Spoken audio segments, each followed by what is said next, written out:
Hello and welcome to this Chamber Low Carbon Live Lunch and Learn. What is this thing called net zero and why should you care? And that's with Peter Catlow of Businesswise Solutions. I'm Chris Gibbons, Energy and Environmental Advisor with Chamber Low Carbon, and I'm hosting today's session along with the rest of the team.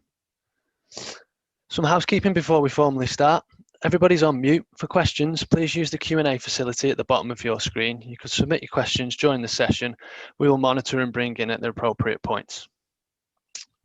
Should you like to speak your question, please indicate when you're answering the Q&A, and we'll make sure that you're unmuted to ask. Alternatively, if you would like us to read it out, we can control that for you and can read it back to Peter. As mentioned while the room was filling up, we also have a chat function. This allows you to introduce yourself, say where you're from, and have a little network. The questions are best in the Q&A and they don't get lost in the fog of the chat if you do remember, but we will pretty much pick everything up. Today's session's been recorded and it'll be available to watch again on the Chamber Low Carbon YouTube channel. For anyone that's unfamiliar with the Chamber Low Carbon programme, it's brought to you by East Lancashire Chamber of Commerce, and that's in partner with North and West Lancashire Chamber of Commerce, Businesswise Solutions and Boost. We support businesses across Lancashire to go green, to save money and to reduce their carbon footprint. If you move to the next slide for me please, Peter. Thank you. Part funded by the European Union Regional Development Fund, we're a £6 million programme providing a suite of free services to help businesses improve their energy and environmental efficiencies, introduce on-site renewable energy generation and assisting them in saving money. If we move to the next slide please, Peter, for innovation. Thank you. The programme also helps Lancashire businesses that are developing new low carbon technologies, bringing their products to market, facilitating them being manufactured in Lancashire, and also helping them find and demonstrator sites within the Lancashire region. I'll move along once more, Peter. Before I hand over to Peter, a little introduction. He's one of the directors at Businesswise Solutions, one of our programme partners, as mentioned. Businesswise Solutions are energy consultants and provide a range of expert energy buying and energy management services and solutions to large energy users. Peter has over 40 years experience within the automotive and manufacturing sector. His current responsibilities include identifying new business and sustainability opportunities at a regional and national level for the business. Coming from the automotive industry, Peter is well versed on the importance of managing and saving energy. He's no stranger to conveying this message and good management practices across a range of industries. So I'll now hand over to Peter. Thank you very much, Peter. Okay. Good morning, everyone. As Chris just said, I'm from Businesswise Solutions. We're actually based in Nelson on the Lomishire Industrial Estate, so we're local. We employ about 50 people in the energy management business, and stop press, shock horror, new news. We're actually now part of the Inspired Energy Group PLC as of some silly hour on Tuesday evening. So we're actually a member of Inspired Energy PLC, who are based in Kirkham, also in Lancashire. And we regard that as being good news for us and for our customers, both present and prospective. As Chris said, we were founding partners of Chamber Low Carbon almost 3 years ago now, I guess, and we continue to support and invest in that Chamber Low Carbon programme. Okay, so let's get started. So what is this thing called carbon net zero? It's a clunky term, but what it means, and I'm going to read for the first and last time today, the actual definition as provided by the National Grid. And the National Grid says that carbon net zero is the balance between the amount of greenhouse gas that we produce and the amount removed from the atmosphere. We reach net zero when we add no more than we take away, than the amount taken away. And that's the National Grid definition of net zero. The UK is legally obliged to reach net zero by 2050, and it will be, the road to getting there will be a revolution in the way that we live, eat, travel and work. and I'm hoping to touch on some of those points for you as we go forward. Hopefully this video worked. This video works. It's been temperamental. Oh, it doesn't work. Okay, this was going to be Catherine Tate talking about why am I bothered. So here's some reasons why you might not be bothered. I've sat the same side of the desk as you guys in an earlier life, so I know there's a lot of stuff going on. You're worried about sales. You're worried about keeping your costs down. Some of you might be concerned about funding issues. There's the government furlough scheme. There's the self-inflicted wound that is Brexit. And then to cap it all, we were visited with a pandemic, COVID-19, which has wrought its own havoc. So you've got plenty to do. There's lots of stuff that you need to be doing, and it's difficult to be bothered. I'm going to try and give you some reasons why you should be bothered, and why this net zero thing is important. So first of all, just a few simple graphs. The first one shows the rate of economic growth since 1950. So the world GDP, the world domestic product, has increased by about 6 times over that period from 1950 to around 2015-16. And you can see from this graph that energy consumption, as shown by the dotted line, and CO2 emissions, as shown by the black dotted line, have pretty much marched in lockstep with the growth of the world economy. And less clear a correlation, but nevertheless a very significant correlation, is the increase in carbon dioxide emissions and the change in global temperatures. So global temperatures over the last, since the Industrial Revolution, have risen by about 1.3 degrees C. And the tipping point is seen as being about 1.5 degrees C. So there's no doubt about it, global warming is a reality, and it's strongly related to CO2 emissions. So why should you care? Well, we find that amongst our customers that there are various motivations for being concerned about carbon net zero. Some people care about the impact of climate change and environmental destruction. So it's an altruistic kind of motivation. Some clients care because their customers care. Their customers have got sustainability targets and trying to enhance their green credentials. And so their customers care, and so the supplier cares. The government cares. It cares so much it's enacted legislation to create a situation where we'll achieve net zero by 2050. So because the government cares, its policies will make you care. And the fourth thing is that you care about reducing cost. So there are different motivations for people, but all of them head in the direction of net zero. I don't need to say a great deal about the impact of climate change and environmental destruction, the shrinking of the icebergs, the deforestation in places like the Amazon. My family were impacted by fire. My son lives in California. He's lived there for 20 plus years. And for the first time last summer, he had to actually evacuate his home. He and 200,000 other people, by the way, and they had to travel for over 100 miles to find a hotel that they could stay in. So that's kind of scary when it's at the point where the fire's on your doorstep. And similarly, my daughter lives in Oregon, and she lives near Portland, the biggest city in Oregon.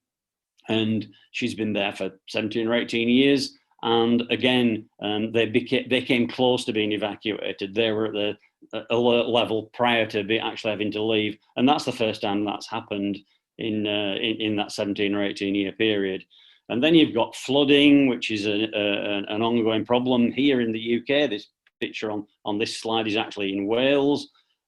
You've got the impact of drought and famine and causing relocation of population, people literally having to move, because they can't eat, they've no food because of the drought.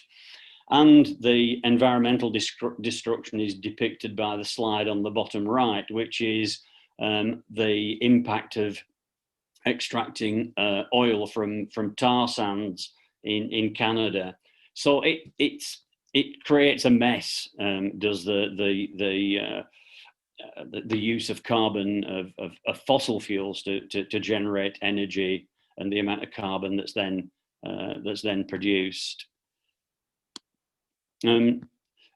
Customers, as I said, are a big factor in this as well. If you don't do something about it, then many of your customers will. And here I've just got a selection of people who actually got a net zero policy. BAE Systems, members of the East Lancs Chamber themselves have got a net zero policy. People like Marks and Spencer, the bit of the planet, their actions today protect the planet for tomorrow. The Sustain program that's run by Senator Office Furniture in Altham, and there's some surveys here conducted by Deloitte's, the big accountancy practice and management consultancy, say that 1 in 5 customers have opted for low carbon modes of transport. 43% of customers are choosing brands because of their environmental values. So the pressure from customers is increasing and will continue to do so. Government policy, I mentioned, will affect all manner of issues as we drive towards net zero. There's a graph on the left which has got a lot of information on it, but it says that the amount of carbon tax that we pay in the UK is about 1/5 of that which the Swedes pay, and that will increase. You will find, sure as night follows day, in this drive to achieve net zero, that the stick of increased, whatever you want to call it, taxation, carbon pricing will cause fossil fuel costs to increase. There is no doubt about that. The other big changes that will come about are things like electric heating. There's been little or no activity currently in attempting to decarbonise gas, and gas is obviously commonly used for heating and for industrial heat purposes. That will change. For example, domestic boilers from 2025 are going to have to be dual fuel. Any new domestic boilers are going to have to be capable of being powered by gas and a mixture of hydrogen and gas, or purely hydrogen powered. And hydrogen, as the top right bit of the slide shows, is going to play an increasing role in our in the basket of energy products that we buy. Hydrogen is capable of being produced from water by electrolysis, and the big idea is that you electrolyze the water, you generate hydrogen, you store it, and it's kind of an alternative in a way to battery storage. And then you can use that hydrogen either for heat or for power generation. You can use the hydrogen to actually drive, you can actually use the power generated by the hydrogen to create electricity. So that's going to be a big change. And the ongoing investment in offshore power generation by wind. Offshore wind is massive and getting bigger and bigger. Onshore wind is actually the cheapest form of wind powered generation, and you were going to see relaxation, I think, of planning rules to enable onshore wind to grow. And there's all kinds of stuff going on around floating offshore wind platforms. So there's a massive change taking place in the actual sources of energy that we will consume in order to achieve that government net zero position.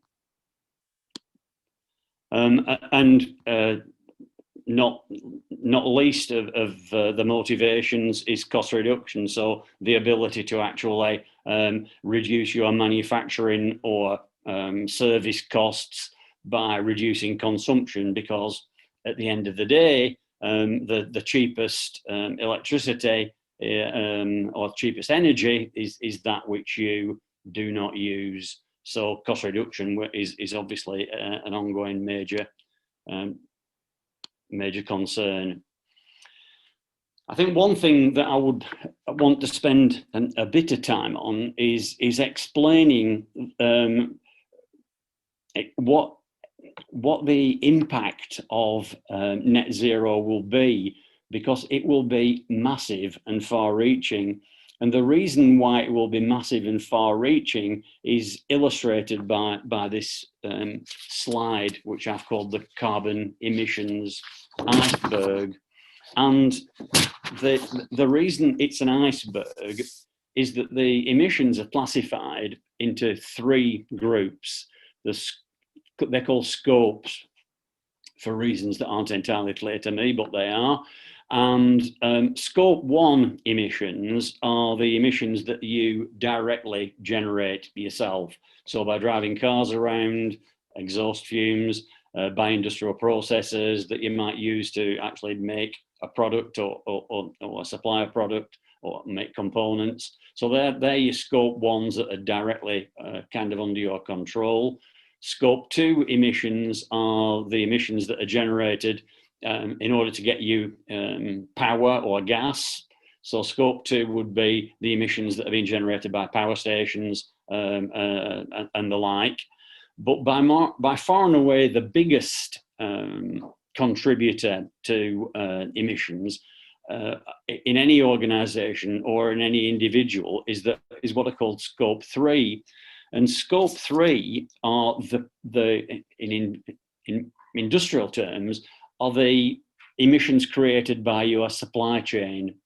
So anything that you buy will have emissions associated with it. So if you're buying components, if you're buying a service, if you're buying a computer, whatever you're buying, then the supplier of that those goods or services will be emitting carbon.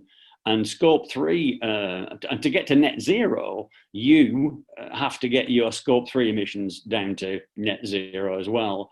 And some work done by Microsoft on this scope 1, 2, 3 thing indicates that scope 3 emissions within the Microsoft organization, at least, are something like 70 to 80% of their carbon footprint. So this is where it starts to get a bit more difficult, if you like, in as much as those scope 3 emissions aren't directly under your control. Nevertheless, to achieve the target, we've got to address them.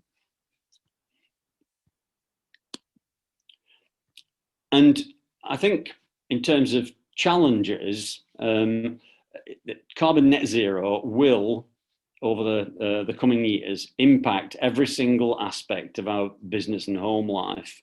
So it'll affect the cars you drive, the power that you consume, the clothes you wear, the products that you buy from the supermarket, the meat you eat, the holidays you take, the transportation mode that you choose, and it will affect the sources of energy that you use. The slide shows a heat pump, a ground effect heat pump, which again will start to be increasingly common.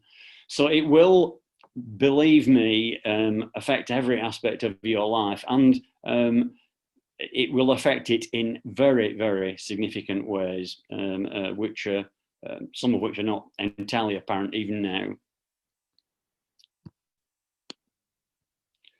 So again, I'm having trouble with my videos here, I'm afraid. I was going to show you a video here of Graham and Brown in Blackburn who make wallpaper, high-end wallpaper.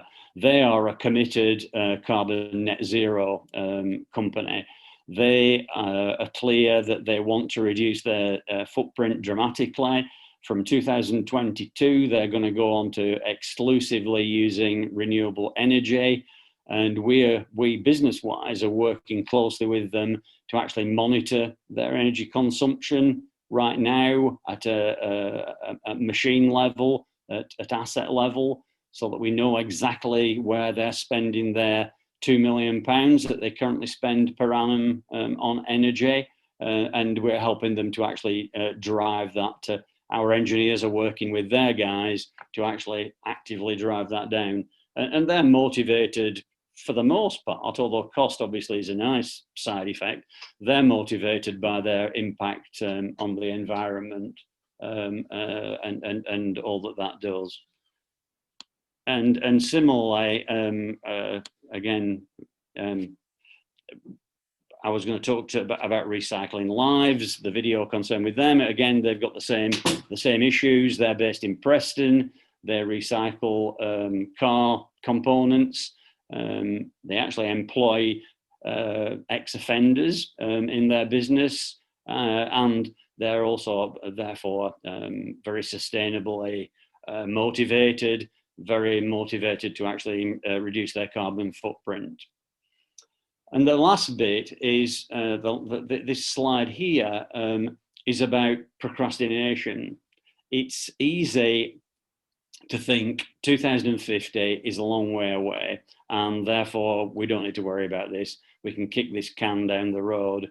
And I hope that I'm going to convince you that kicking the can down the road is not really an option for net zero.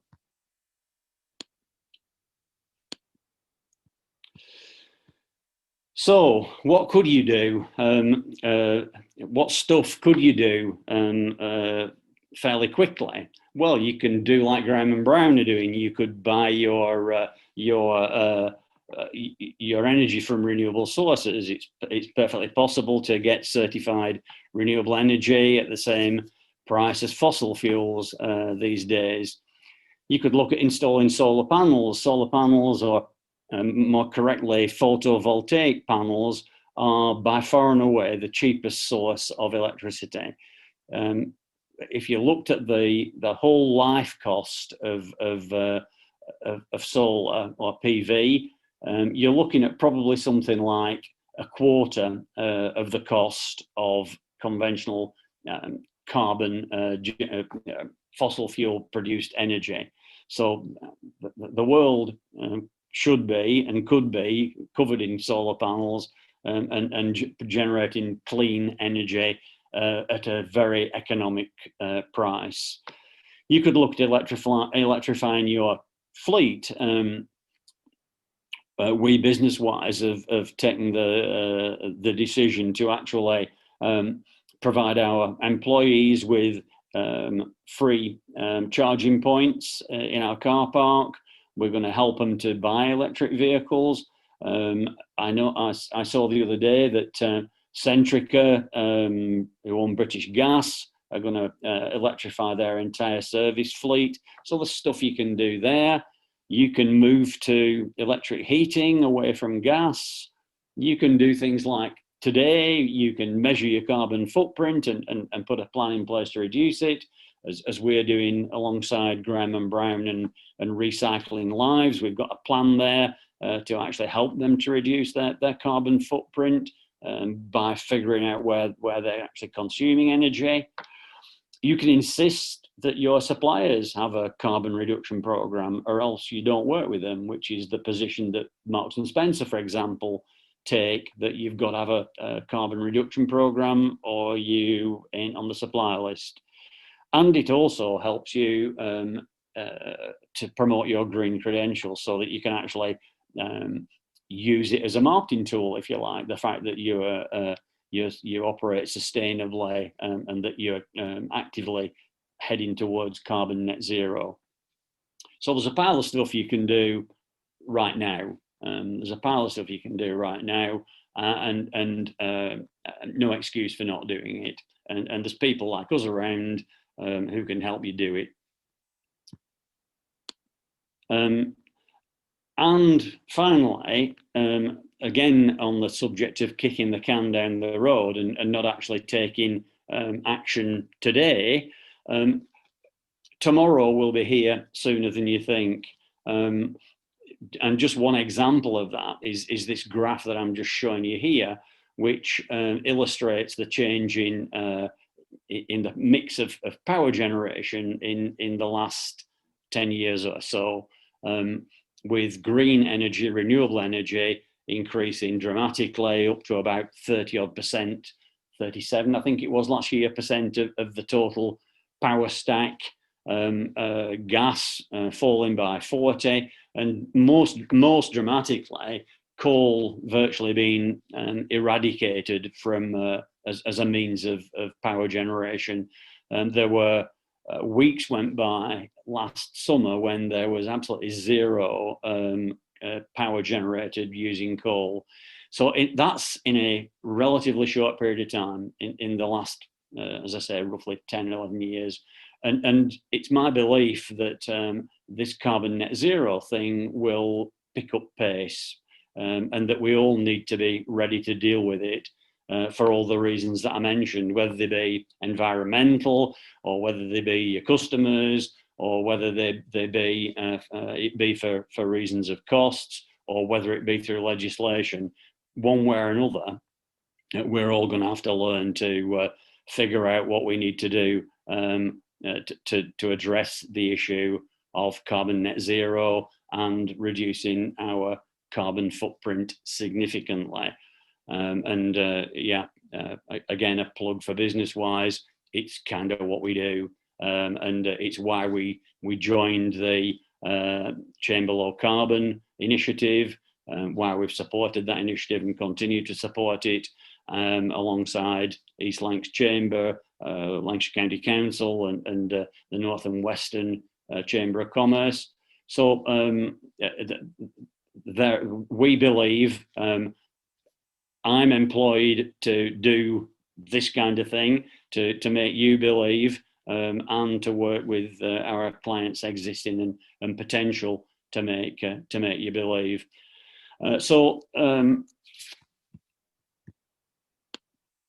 I'm happy to take questions at this point in time. If you have questions that you want to raise that occur to you after the event, then I'm contactable at Businesswise, and you can contact me. You can get my contact details through East Lancs Chamber, through the Chamber Low Carbon Scheme. But so I'll take any questions that have cropped up at this time. Okay, Chris? Peter, I'll read the first one out from Gavin. Gavin, if you'd like to indicate if there's any sort of back and two, if you want to follow this up once I've read it. And she says, "Hi Peter, with the changes proposed, what technology is there to introduce a corporate system to store energy similar to Tesla's Powerwall?" Is there anything that you know of? Yeah, at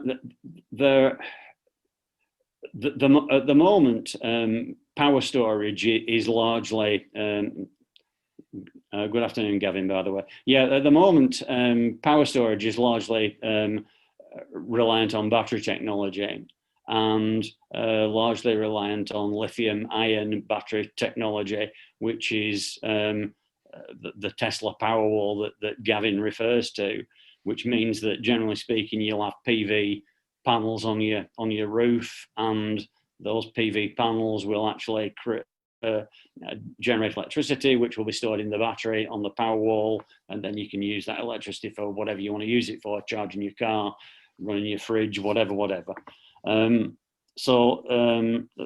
There's that's an option.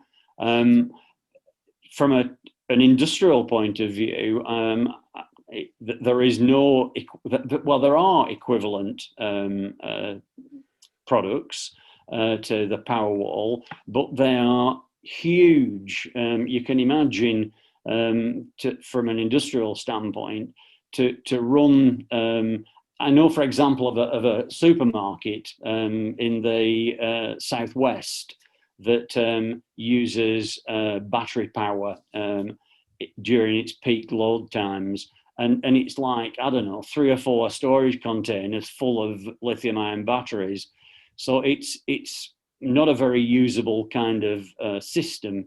I think that the big development here will be with hydrogen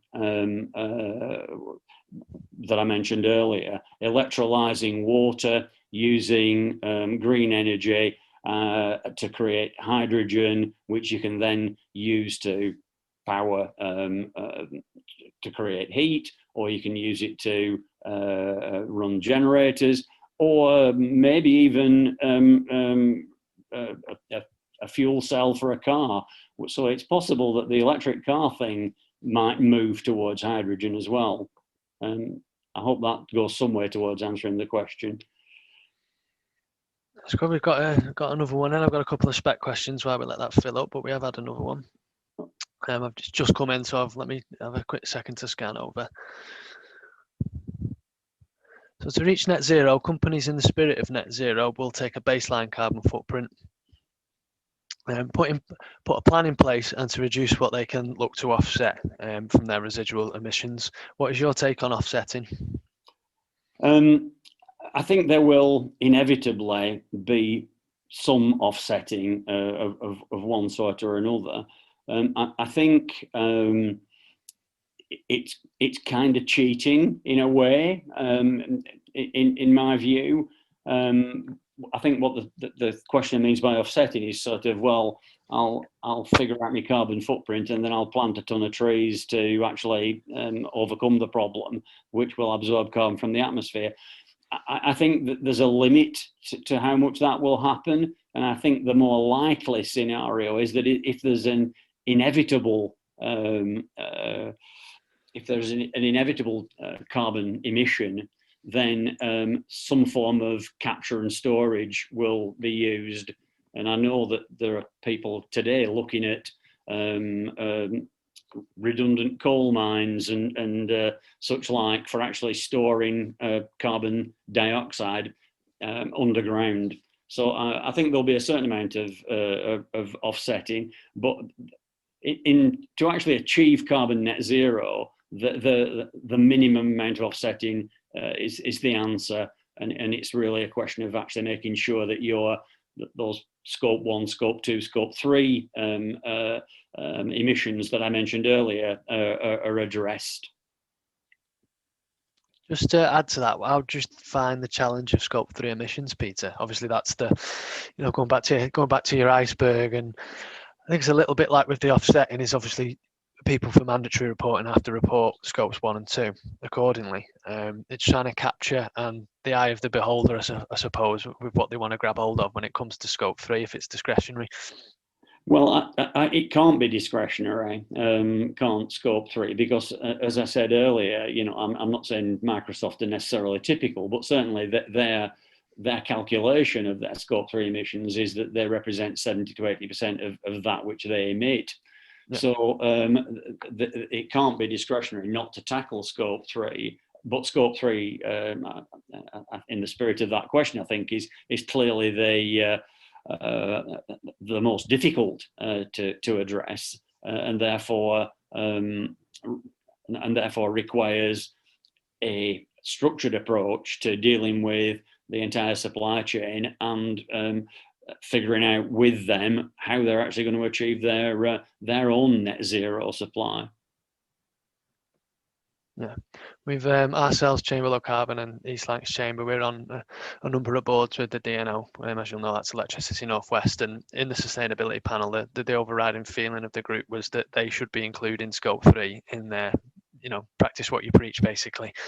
And it was put as a pressure point that they should be undertaking more of their scope 3 to help try and drive forward, practice what you preach, because they didn't have to, but room full of people, interested parties were basically saying, but it doesn't look great if you're not tackling it, and you're trying to tell people how to get to a certain net zero or levels of sustainability. Well, and if you're going to achieve the 2050 target, which seems like a long way off, I know, but if you're going to achieve that for UK PLC, then you've no choice other than to tackle Scope 3. Yeah, no, I agree. We've got a question from Leanne Smith. What are your thoughts on wind power locally? How can we fuel our businesses with wind power if we have solar already, but don't have space? Are you aware of any local companies that are offering wind power currently? What are my thoughts on wind power locally? Maybe I can answer the last part of that question. We actually do deliver to many of our customers, both locally and across the country, across the UK, certified wind power generated energy. So we can negotiate contracts for people wherever they are in the UK and wherever they are in the world, actually, that enable them to be absolutely sure that they're actually getting their power from wind, and we do that right today, and we deal with that with all kinds of sizes of companies, and we actually have what we call an energy basket, which is that if your consumption is not huge, we can put you into that basket along with other customers, and we can bundle that energy purchase basket together and go to the suppliers and negotiate a better deal, because you're in that basket and you're sharing. The volume is therefore increased that we're able to put to the market. So yeah, so the answer is us, I think, to the last question. You'll have to excuse the pun, but do you know any more? Well, I'm hoping you'll know more than myself on the landscape of actually people putting their own turbines in. I think that although I live quite far away from work, the turbines that you can see on the Lancashire Hills, as I used to drive in, I think a lot of that doesn't seem to be moving very much. I don't know whether there was a tightening of the planning restrictions on land and a lot of media attention in and around being offshore, and I think there was some vested interest in some other energy projects that were on land. They took the steer of taking the money, etc., and there was a lot less appetite from planning and government and rulings to actually let people put turbines up. But I don't know if there was a limit on more localized, small, can you get one in your car park type generation rather than stuff that you see, on the tops of mountains. I mean, clearly there's a planning issue wherever you put it, but just to address the first question, because point that you made sort of as a kind of throwaway, yes, you do see wind turbines that aren't turning, even though it's windy, and the reason for that is that the grid doesn't need the electricity.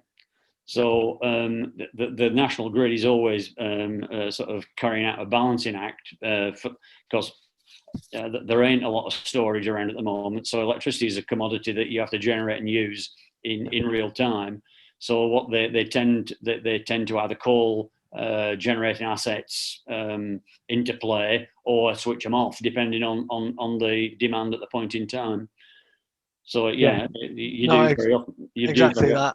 I've seen lots of propaganda of. I mean, I've never seen one on fire, but you see that from the propagandists, the turbines. But when people see turbines not moving, just to back your point up, unfortunately now it's not running. It's now come to the end of its life. I live near Fiddler's Ferry Power Station.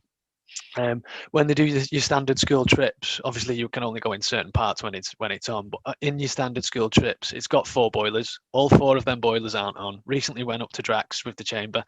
Not everything is pumping out electricity and generating at the same time, but if a wind turbine isn't turning, suddenly people think they're not value for money. So it's a very good point you make about the grid and the demand and the need when they need to switch things on and balance. Yeah, I've heard that that comment has been thrown at me on more than one occasion, and that's absolutely the reason. They work fine. They just didn't need them at that point in time. Got another one from Leanne Smith. What are your thoughts on re-enhancing biodiversity and offsetting carbon with within your own landscape? Apart from planting trees and green buildings, what other options would there be? I'm not sure I understand the question. Are we talking about us as individuals, or from a business point of view, or? From a business point of view, I believe. Right, okay. I mean, yeah. When push comes to shove, yes, you can do all that stuff, but I think fundamentally you've got to do. I mean, like this is plug for Businesswise Solutions again, I know, but we buy all our energy from certified renewable sources. As I said earlier, we've actually got charging points in our car park that we're providing for our employees. We have a sustainability team, a green team that works within the business. So I think yes, you can do the sort of offset type activity, and that's very welcome. And obviously there's a big commitment at the moment, isn't there, in the UK, government funded tree planting. But at the end of the day, you can plant all the trees you want, but you're not going to make a big hole in the amount of carbon that we generate, and therefore the global warming that generates. I think it's obviously variable depending on tree, depending where trees are sited. You can get them. Obviously, you can got projects that have them abroad, which sometimes have their considerations, much like certified renewable energy generation certificates. You would want that from any offsets that you're creating wherever they were planted. You'd want to make sure that they were ethical and sustainable. Yeah. But it's about a ton for, I think it's a broadleaf tree in Britain, I think, and that's a very, very loose term. So in terms of biodiversity, in terms of offsetting general landscape, and they're not probably going to yield anything in absolute significance, but there are general and very important environmental benefits, health and well-being benefits that I suppose that do come with that. In terms of offsetting on a very localized level, even for a small to medium business, it would be a traditional offset route, and obviously there's considerations with that, and the best way in terms of reduction, or whether you're just looking to sort of offset because it's sort of line and least resistance. But in terms of biodiversity, from my knowledge, bankers, it's in and around your own building it's the best thing to do, because it's nice, it's pretty, it helps you, it will also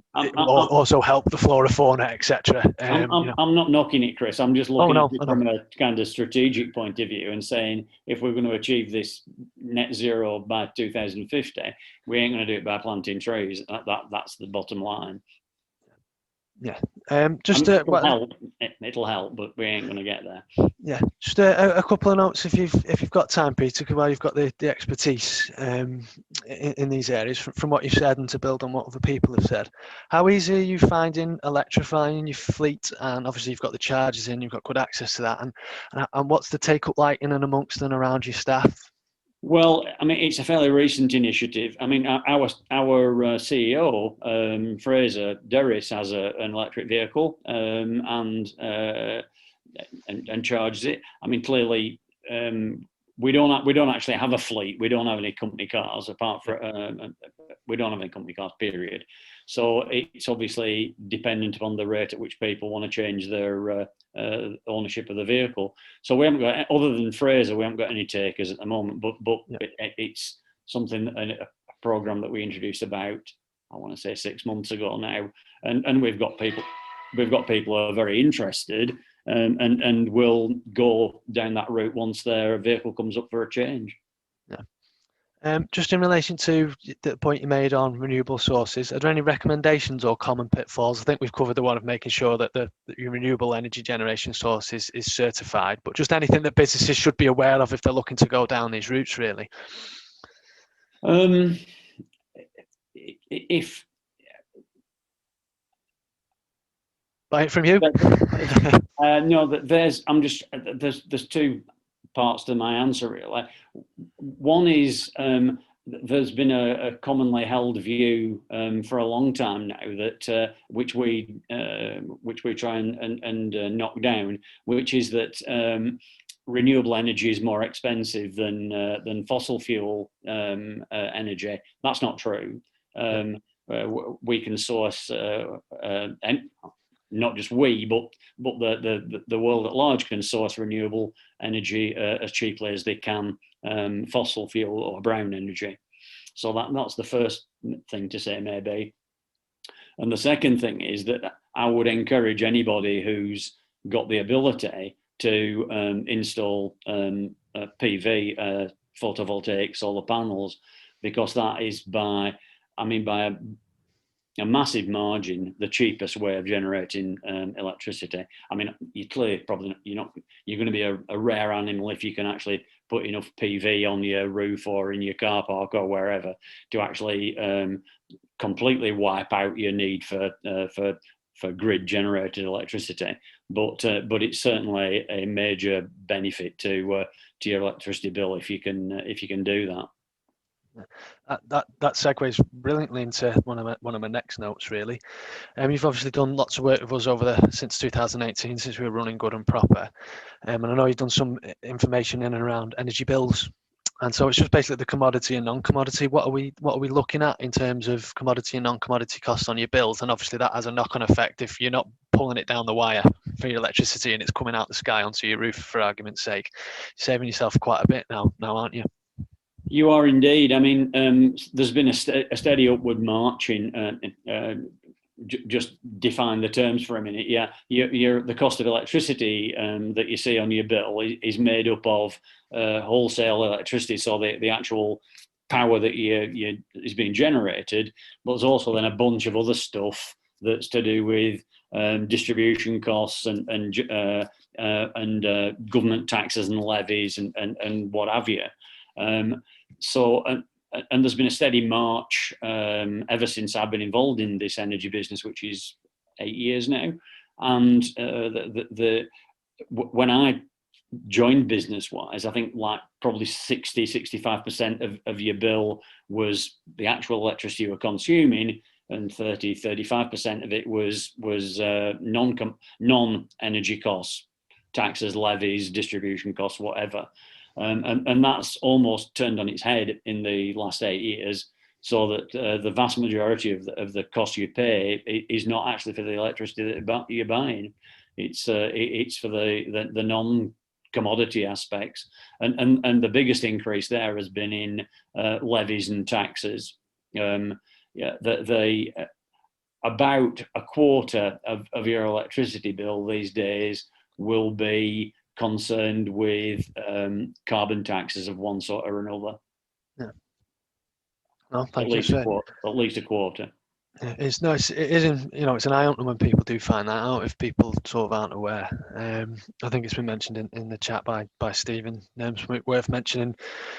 Do our bit for the green economy. That when we do have the climate change levy, we have the taxes and charges and levies, and it does seem that some of those are more front and centre when it's green. But obviously, there's a huge amount of subsidy from tax breaks and all different manner of fiscal mechanisms that have helped fossil fuels along the way to make them viable.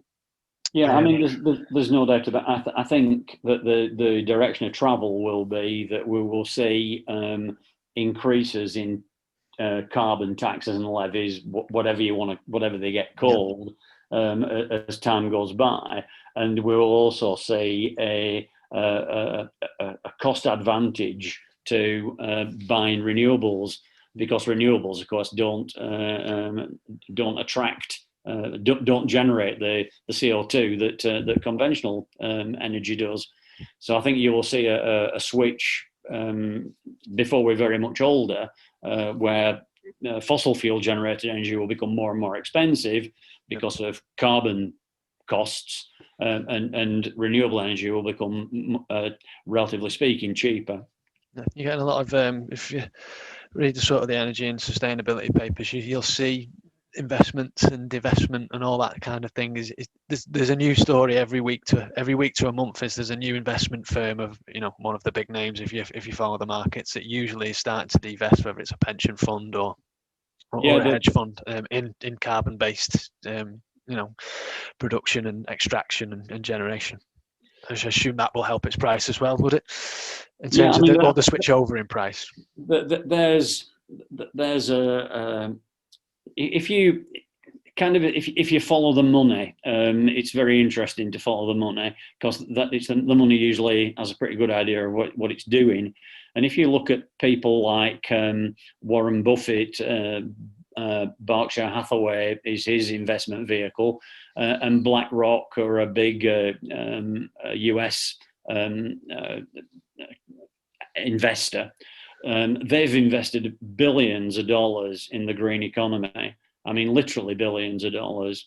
And as you quite rightly point out, Chris, not a day goes by where you don't see a story. I read this morning, just this morning, that FedEx have said that they're going to, the distribution company have said that they're going to achieve carbon net zero as a company, but I think it was 2040, maybe even earlier than that. So, you know, there's a huge drive out there that the wind is definitely blowing in, if you'll pardon the pun, the wind's definitely blowing in that direction of carbon reduction. All good. I don't think we have any further questions, so I think we can start to wrap up. If you could move to the next slide for us, I think we've got a bit of an advert for ourselves. So you have. So we have. So yeah, as I say, there doesn't look like there's any further questions. So I'd like to thank Peter for his time and expertise and his insights today. I think there's a lot to take away from that, particularly the Q&As, and we had some great questions from you. So thank you very much for those questions and for everybody that attended. Something I'd like to let everybody know about before we go: there'll be some more solid promotion coming soon, but the Chamber Low Carbon Expo is going virtual, and we'll be putting our sessions online on the 2nd and on the 3rd of June, and we'll be updating you with more details in the coming weeks and months about the full program that we'll have on the virtual expo. And for all your further on other upcoming events and resources online, you can find us at the Chamber Low Carbon website. Please do keep in touch with us as well on the social media channels that you can see there on your screen on that last slide. I hope you're all safe and well. Hopefully we'll get back to a little bit more normality soon, and we'll see you again. Goodbye.